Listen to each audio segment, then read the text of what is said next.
Hello, hockey skaters and goalies around the world. Welcome back to another edition of the Ride to the Rink. It's Lee and Mike with you today. And look, you know what? I'm looking outside right now, Mike. It's sunny. It's spring outside. There might be some rain today because that's what happens in the spring. But we're probably a few weeks past the season ending. Maybe just the trail end of some evaluations are happening. But the point is the off season is here, right? That's what the Robins outside in my area usually means. And, you know, you want to get outside. You want to do things now. You want to maybe get a little bit away from the game this time of the year. Or for you kids out there, maybe you don't. Maybe you want to do a little more practice right now. Maybe you want to have some spring hockey. So today we're going to talk to you about this time of year. It's spring.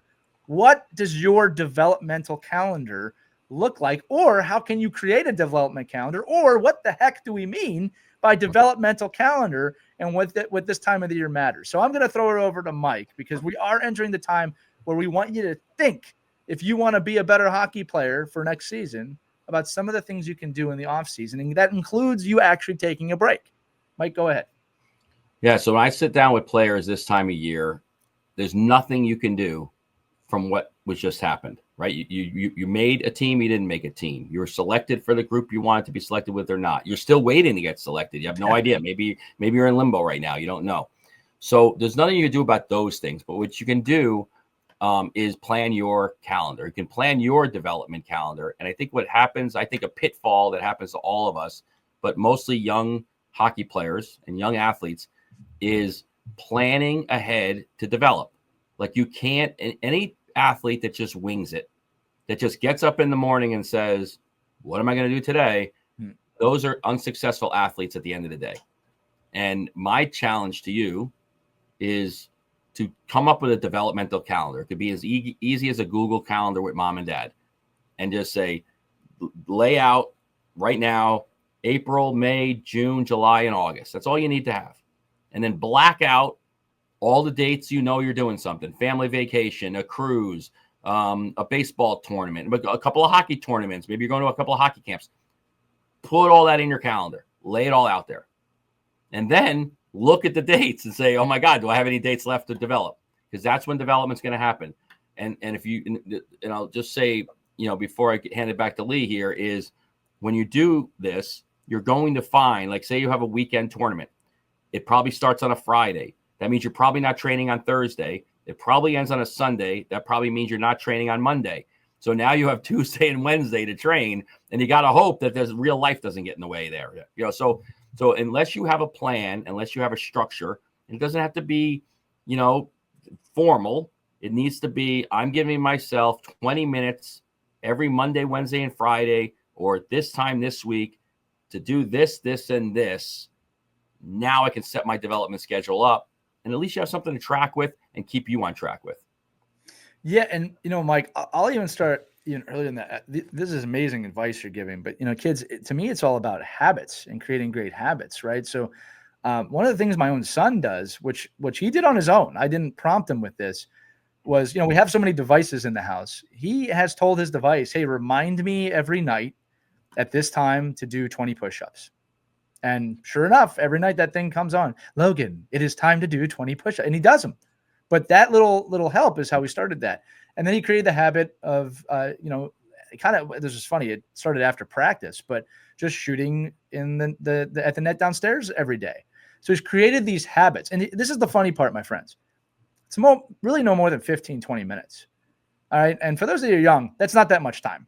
All right. But 15, 20 minutes a day of just something to develop your hockey skills can go so far when you compact that over the summertime. When you took it that 3-4 month summer, if you're doing that every day, you're going to develop a new skill that you didn't have. All right. And that's in just 15 minutes. If you want to do 30 minutes or 45 minutes a day of a few different things, maybe some stick handling or watching a game and looking at the IQ side of the game or shooting, it's the daily habits and the kids that put in that daily time, Mike, as you said, that really see the difference.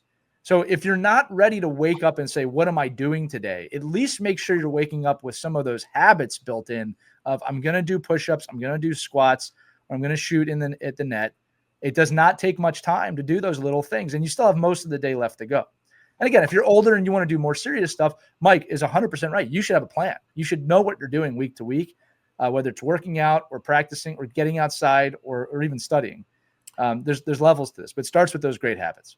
Yeah, and any coach is going to tell you, if you put in 20 minutes a day, 5 days a week, 20 weeks a year, you're going to be getting like over 2,000 hours in development time. Like you're going to be getting that you can't thousands, get on the ice. Thousands of hours of just development, where it all does add up. It builds on each other. Nobody's saying you have to go shoot 1,000 pucks, but you could shoot 20 in the right-hand corner. Right. You could shoot 20. You could stick handle for 15 minutes doing different ways. Like that's all it takes.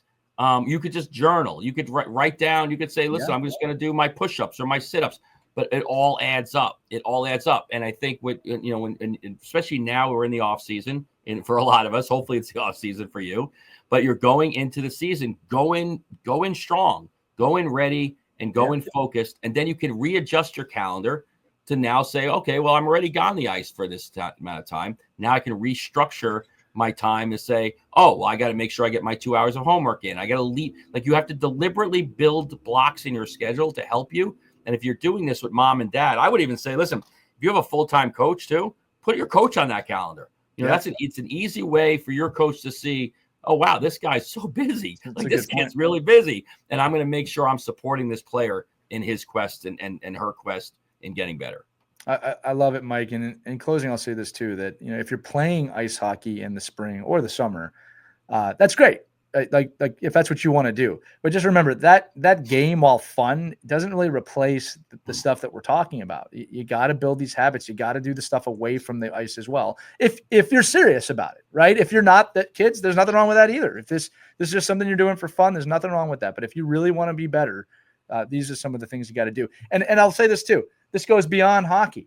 This is anything you want to do. If you want to be a great musician, a great writer, a great actor, anything you want to be great at, you got to find the habits and build this into your repertoire, if you will, every single day. Look that word up if you don't know what it means. The tuba doesn't, you don't become a good tuba player when it's sitting looking in the box.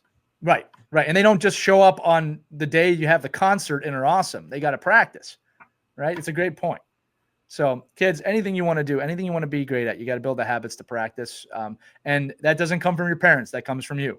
We can tell you to do it, but the truth is this: you got to want to do it. If you don't want to do it on your own, you got to be realistic about what that's going to end up being. So that's going to do it for this edition of the Ride to the Rink. Kids, wherever you're at on that journey in hockey or anything else, just remember, we believe in you. You should too. Can't just be us. It's got to be you as well. That's going to do it. We'll see you next time. Remember, have fun, skate hard. We'll see you on the next Ride to the Rink. Take care, everybody.